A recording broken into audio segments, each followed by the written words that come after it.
Dr. Michael Barnes here, board certified psychiatrist. Today we're going to go over some normal physiology and some pathological processes that can go along with that, including tardive dyskinesia. So let's jump right in. Let's go. So this is a neuron. Okay, so this is a presynaptic neuron and the postsynaptic neuron. Kind of think of it like a one-way direction this way. Now, before we get into what can go wrong, let's think about what is supposed to happen. So D stands for dopamine. Dopamine is made in the presynapse. It will little by little go into what's called the actual synapse, just the gap between the two neurons. It will bind to its receptor. These little things are receptors right here.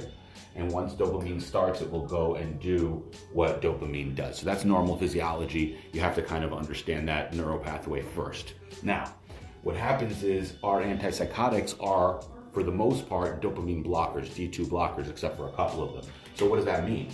What it means is the antipsychotics will come and, let's say, block this process right here. Okay? That's what happens. Now, what's very interesting is the cell, the neuron, has a mechanism to defend against this when this happens chronically. Hear me out. Follow me on this.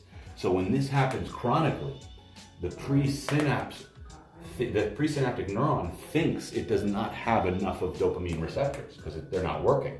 So what it does is it builds more. So imagine you have, let's use a different color. Imagine you have receptors being made, okay, here.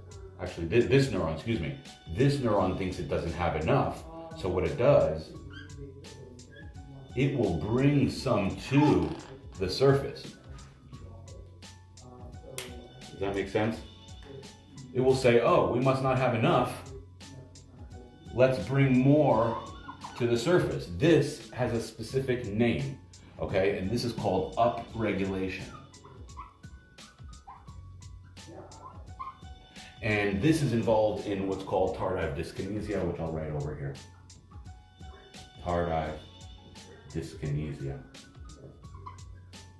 Because by upregulating the dopamine receptors, you actually will change its rhythm with other neurotransmitters. This took me a long time to understand in medical school and in my training.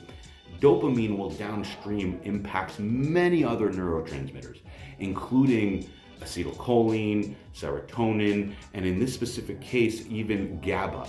And because GABA is an inhibitory neurotransmitter, it has to kind of work in unison, in synergy with dopamine and other things. And this is why these antipsychotics cause movement problems like tardive dyskinesia.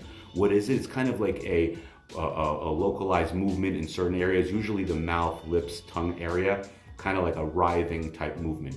Nowadays, there are 2 FDA-approved medications, which are VMAT inhibitors. So VMAT is actually an enzyme. This is to me kind of interesting in this process right here, basically. So in order to do this and this, the release of dopamine, you need an enzyme VMAT. And these meds will block VMAT and therefore kind of regulate the amount of dopamine that enters the synapse and therefore potentially treat tardive dyskinesia.